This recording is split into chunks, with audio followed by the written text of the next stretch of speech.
بالله وكفى وسلام على عباده الذين اصطفى أما بعد فأعوذ بالله من الشيطان الرجيم بسم الله الرحمن الرحيم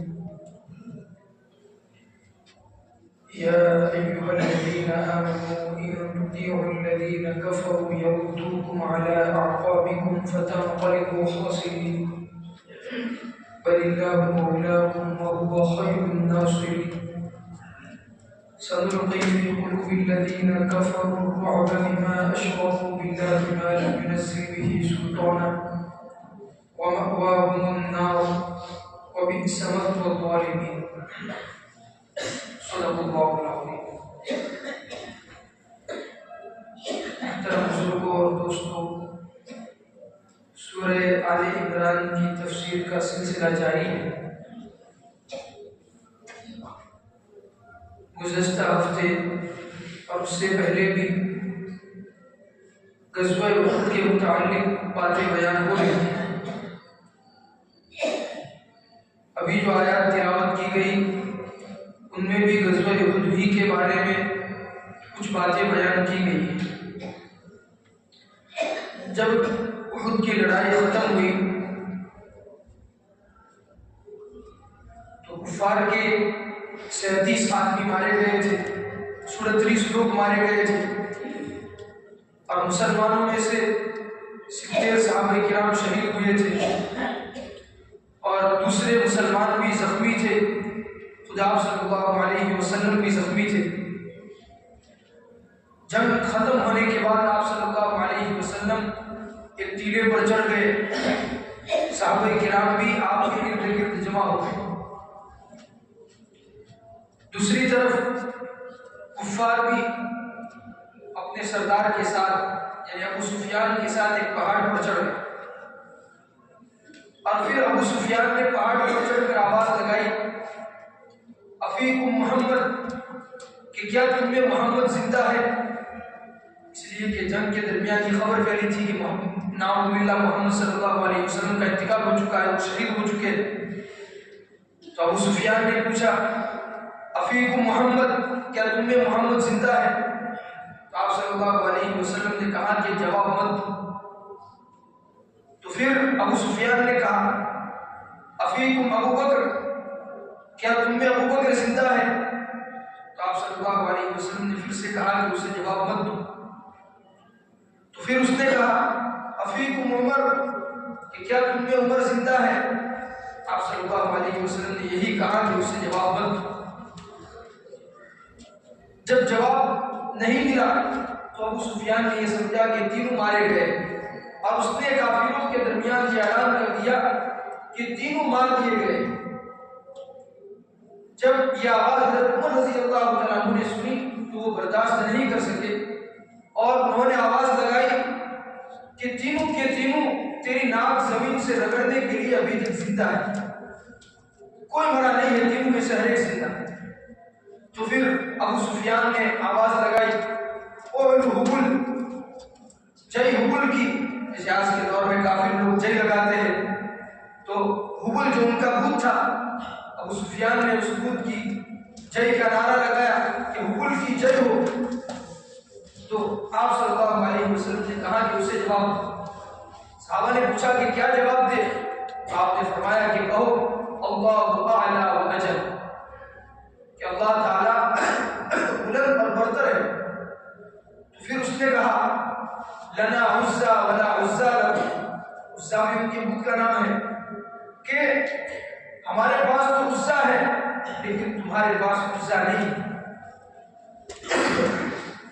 تو آپ صلی اللہ علیہ وسلم نے کہا کہ اسے جواب دو۔ صحابہ کرام نے پوچھا کہ کیا جواب دے؟ آپ صلی اللہ علیہ وسلم نے فرمایا کہ کہو اللہ مولانا ولا مولا لکم، کہ اللہ تعالیٰ ہمارا مددگار ہے اور تمہارا کوئی مددگار نہیں۔ جنگ کے ختم ہونے کے بعد یہ بات چیت ہوئی۔ اس بات چیت میں ابو سفیان نے اپنے دو بتوں کا نام لیا، حبل اور عزا۔ ان دو بتوں کا نام لے کر گویا اس نے مسلمانوں کو کفر کی طرف واپس بلایا کہ تم نے کفر چھوڑ دیا، تم نے ان بتوں کی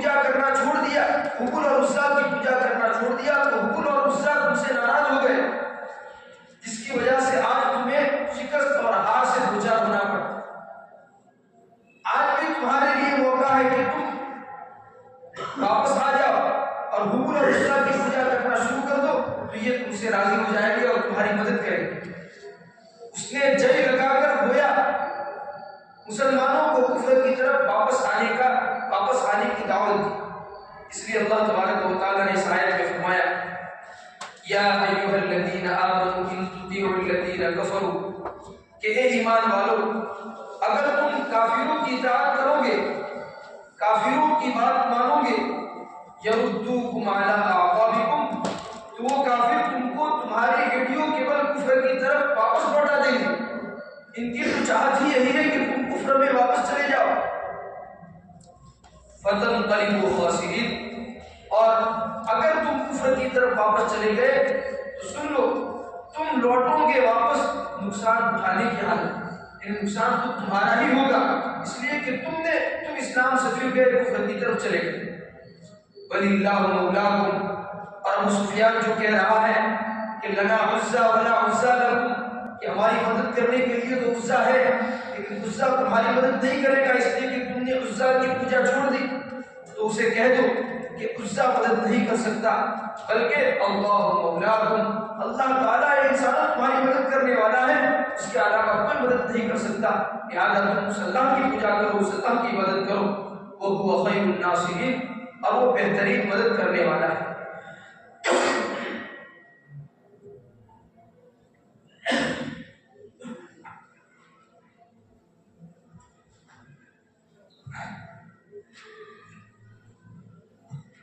سنلقي في قلوب الذين كفروا الرعب بما اشركوا بالله ما لم ينزل به سلطان۔ غزوہ احد میں کفار غالب آ گئے تھے تو ان کو چاہیے تھا کہ وہ مسلمانوں کا صفایا کر دیتے، جھاڑو پھیر دیتے، مسلمانوں کو ختم ہی کر دیتے، لیکن وہ ایسا نہیں کر سکتے۔ حالانکہ وہ غالب آ گئے تھے، وہ ایسا کرنا چاہتے تو کر سکتے تھے، لیکن ایسا نہیں کر سکتے۔ کیوں؟ اللہ تبارک و تعالیٰ نے وجہ بیان فرمائی، اس لیے کہ اللہ تعالیٰ نے اخیر میں ان کے دلوں میں رعب ڈال دیا، ان کے دلوں میں خوف ڈال دیا کہ اگرچہ وہ غالب آ گئے تھے لیکن وہ مسلمانوں کا خاتمہ نہیں کر سکے، اس لیے کہ اللہ نے ان کے دلوں میں رعب پیدا کر دیا اور خوف ڈال دیا، ڈر پیدا کر دیا۔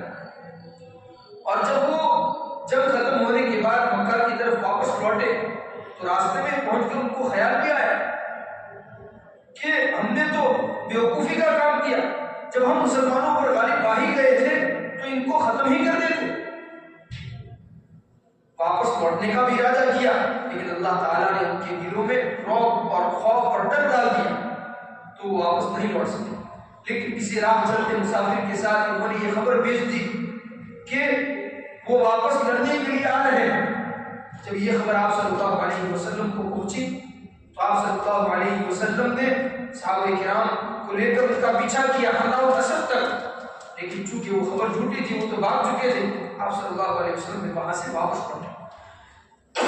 تو اللہ تعالیٰ نے فرمایا سنلقی فی قلوب الذین کفروا الرعب بما اشرکوا باللہ ما لم ينزل به سلطانا، ابھی ہم ڈالتے ہیں کافروں کے دلوں میں رعب، خوف اور ڈر ڈالتے ہیں، اور یہ خوف اور ڈر ان کے دل میں کیوں ڈال دیا گیا؟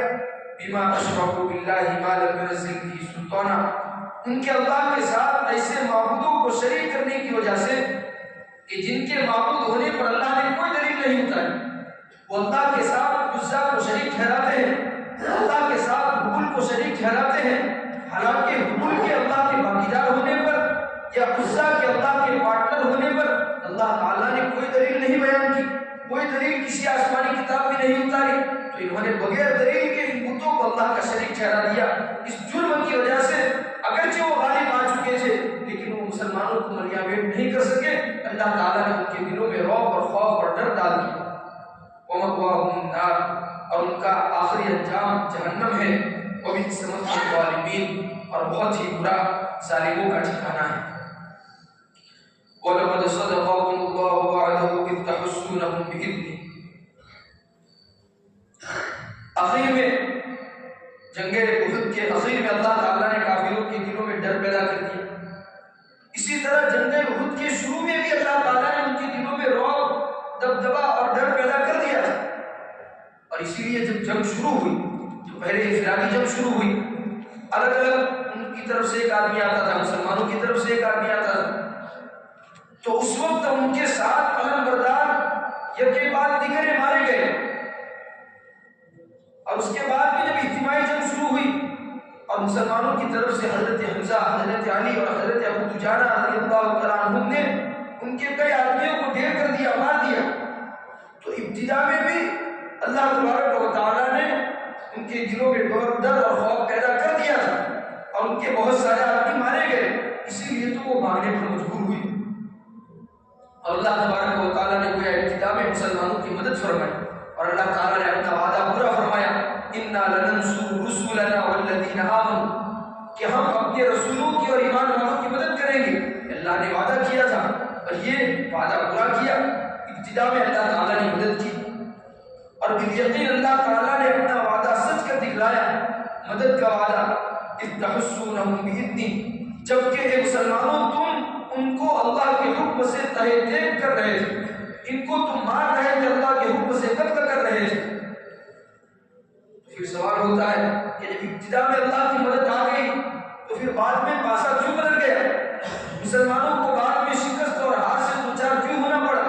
اللہ تعالیٰ نے فرمایا حتیٰ اذا فشلتم، یہاں تک کہ جب تم نے نامردی دکھلائی، وتنازعتم فی الامر، اور تم نے حکم میں اختلاف کیا، حکم سے مراد اللہ کے رسول صلی اللہ علیہ وسلم نے جو حکم دیا تھا اس حکم میں تم نے اختلاف کیا۔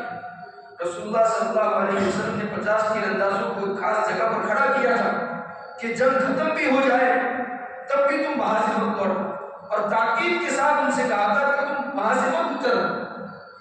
لیکن جب انہوں نے دیکھا کہ کافر بھاگ رہے ہیں، اللہ کی مدد آ گئی ہے، تو ان میں سے ان لوگوں نے آپس میں اختلاف کیا اور کہا کہ اللہ کا حکم تو، اللہ کے نبی کا حکم تو اس وقت تک تھا جب تک کہ ہم غالب نہ آتے، اور ان میں سے 40 آدمی نیچے اتر کر آ گئے مال غنیمت جمع کرنے کے۔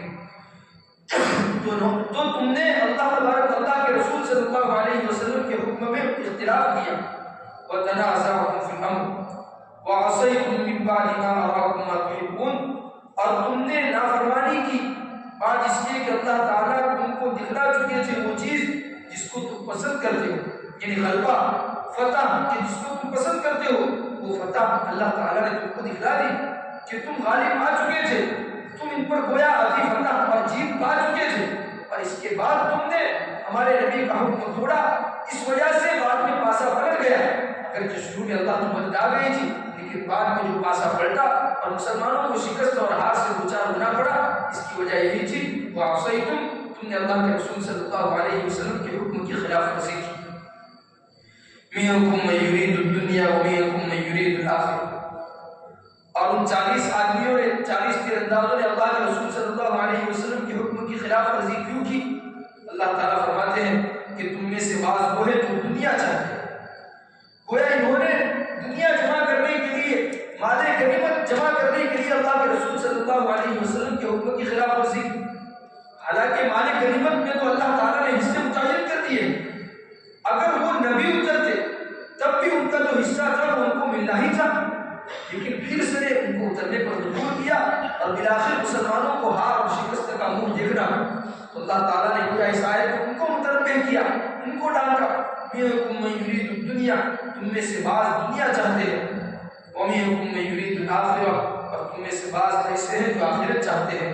جو 10 باقی تھے، جو تیر انداز وہ 10 وہاں پر کھڑے رہے، شہید ہو گئے، لیکن اللہ کے رسول صلی اللہ علیہ وسلم کی حکم کی خلاف ورزی انہوں نے نہیں کی، اس لیے کہ وہ آخرت چاہتے ہیں۔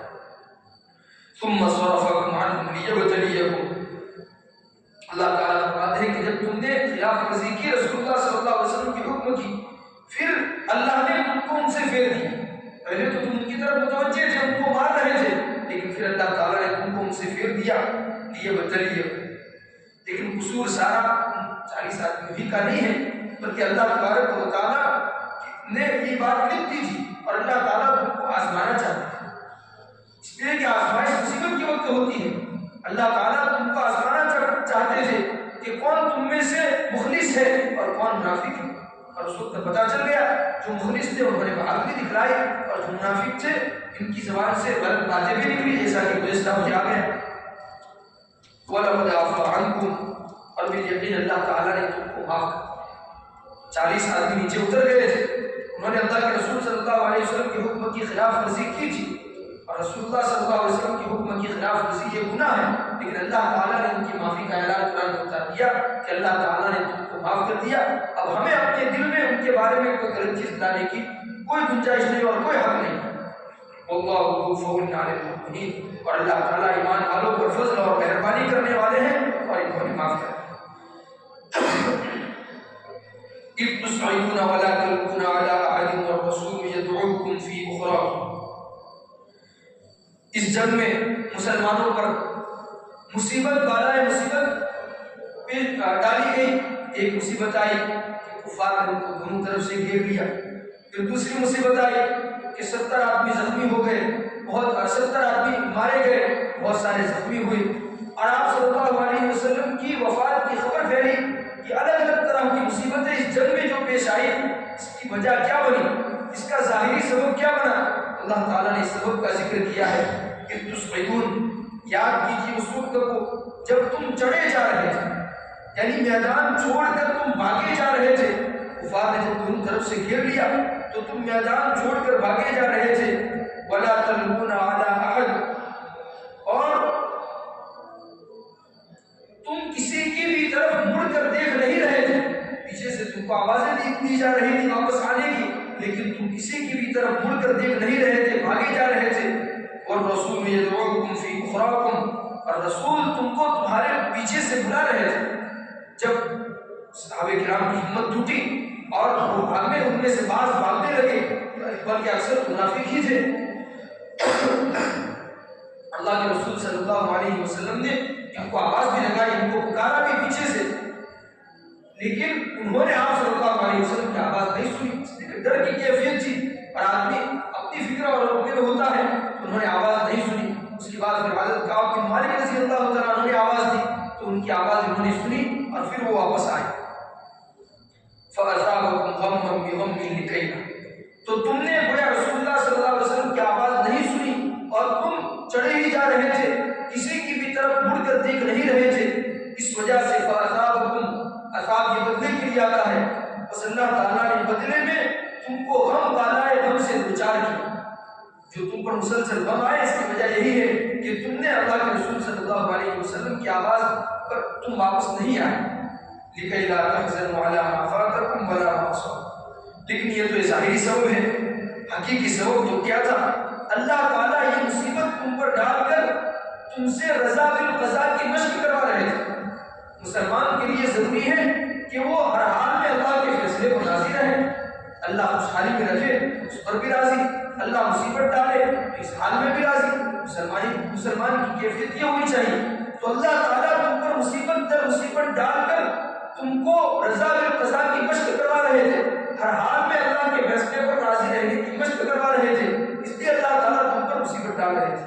لِكَيْ لَا تَحْزَنُوا عَلَىٰ مَا فَاتَكُمْ، تاکہ تم غم نہ کرو اس چیز پر جو تم سے فوت ہو گئی، چھوٹ گئی، وَلَا مَا أَصَابَكُمْ، اور اس چیز پر جو تم کو پہنچی، یعنی مصیبت جو تم کو پہنچی، تم اس پر غم نہ کرو اور اللہ کے فیصلے پر راضی ہونے والے بن جاؤ۔ اس کی مشق کرانے کے لیے اللہ تعالیٰ نے تم پر یہ مصیبت ڈالی۔ واللہ خبیر بما تعملون، اور اللہ تعالیٰ تمہارے اعمال سے باخبر ہے۔ ثم انزل عليكم من بعد الغم امنا نعاسا يغشى طائفة منكم،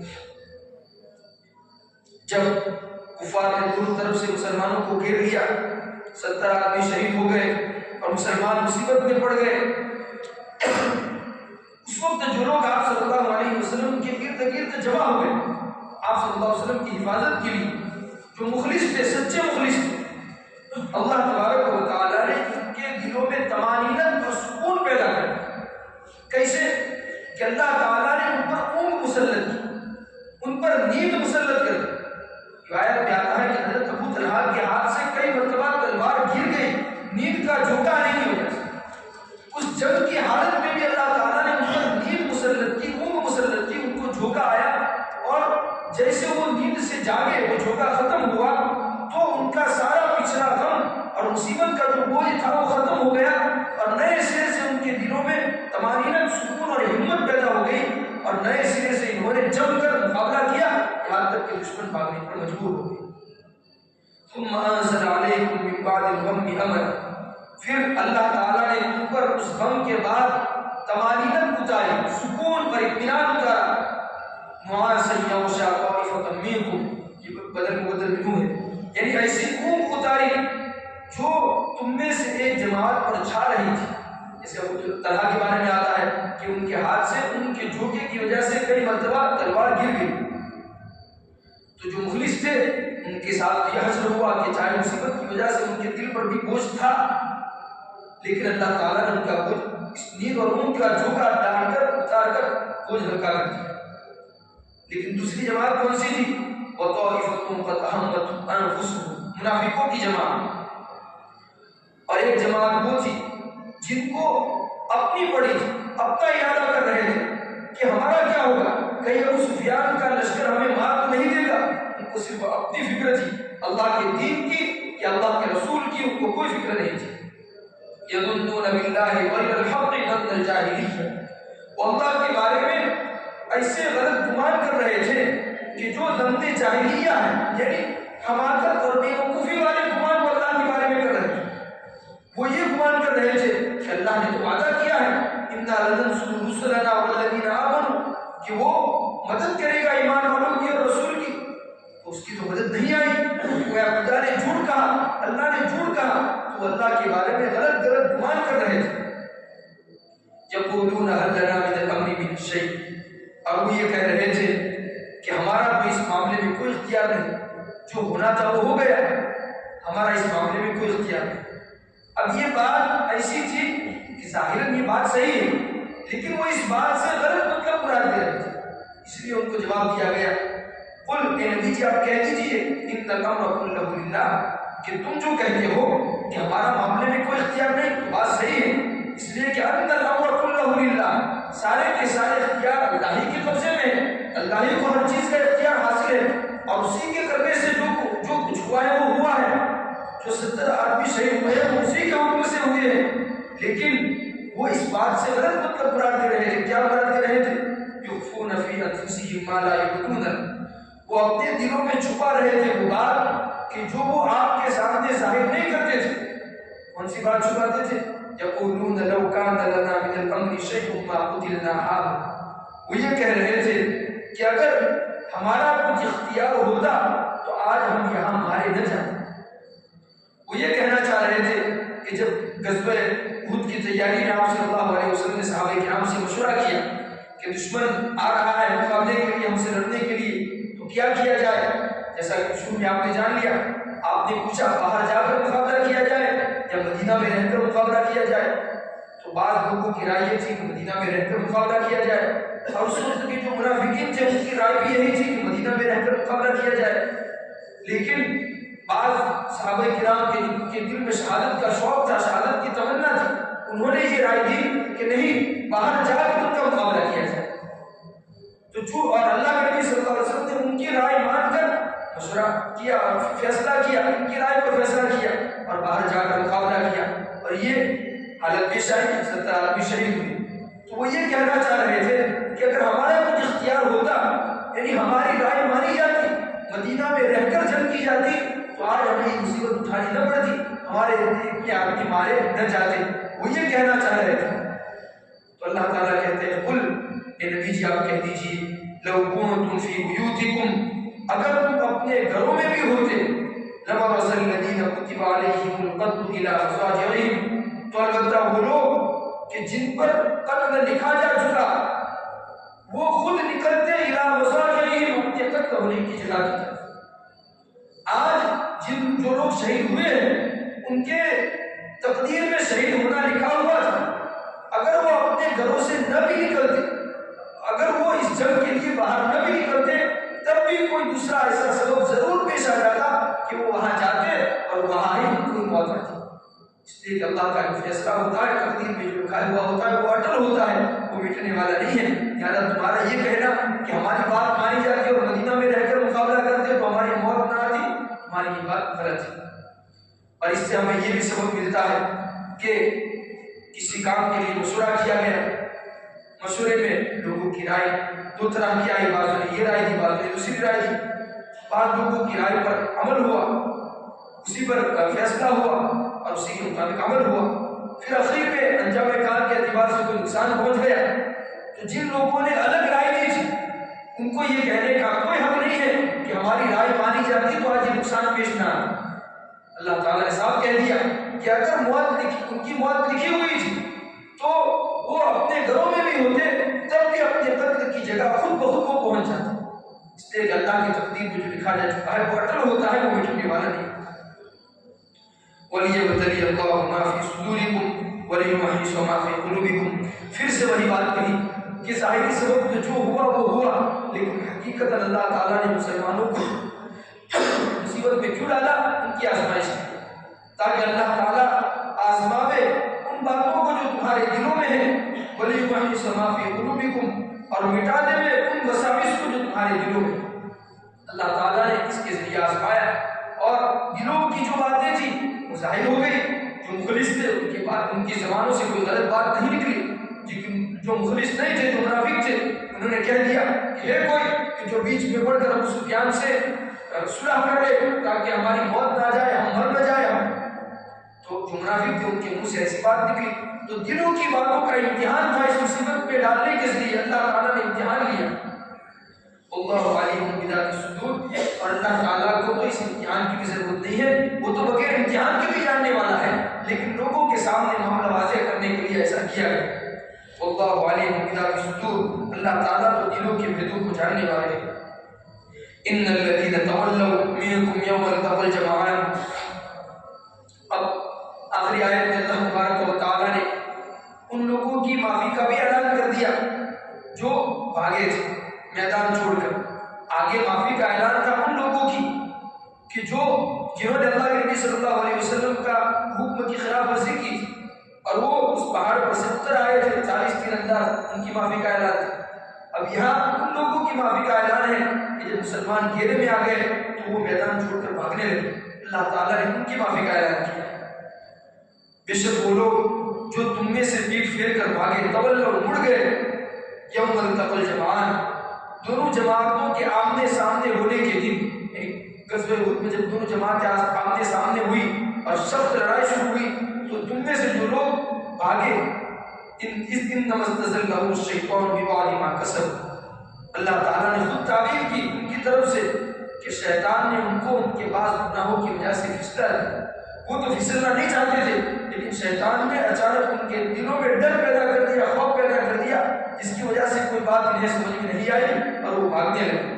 وَلَقَدْ عَفَا اللَّهُ عَنْهُمْ، لیکن سنو بالیقین اللہ تعالیٰ نے انہیں معاف کر دیا ہے۔ اِنَّ اللَّهَ غَفُورٌ حَلِيمٌ، اللہ تعالیٰ معاف فرمانے والے بردبار ہے۔ لہٰذا ہمیں بھی اپنے دلوں میں ان کے بارے میں کوئی چیز نہیں رکھنی چاہیے۔ حضرت عثمان رضی اللہ تعالیٰ عنہ کی خلافت کے آخری دور میں جب بغاوت ہوئی، مصریوں نے بغاوت کی، تو ایک مصری نے کہا کہ یہ عثمان تو وہی ہے کہ جو غزوہ احد میں بھاگا تھا۔ تو حضرت عبداللہ ابن عمر، حضرت عمر رضی اللہ تعالیٰ عنہ کے بیٹے نے جواب دیا کہ میں اس بات کی گواہی دیتا ہوں کہ اللہ تعالیٰ نے ان کو معاف کر دیا۔ انہوں نے کوئی ایسی آیت کی طرف اشارہ کیا، وَلَقَدْ عَفَا اللَّهُ عَنْهُمْ، کہ اللہ تعالیٰ نے ان کو معاف کر دیا ہے۔ وہ بھاگے نہیں بھاگے دوسرے نمبر کی بات ہے، اگر وہ بھاگے بھی ہے، حضرت عثمان اگر بھاگے بھی ہوتے تب بھی اللہ تعالیٰ نے اعلان کر دیا ہے وَلَقَدْ عَفَا اللَّهُ عَنْهُمْ، کہ اللہ تعالیٰ نے ان کو معاف کر دیا ہے۔ لہٰذا تمہیں ان کے بارے میں کوئی جملہ اور کوئی بات کہنے کا حق نہیں ہے۔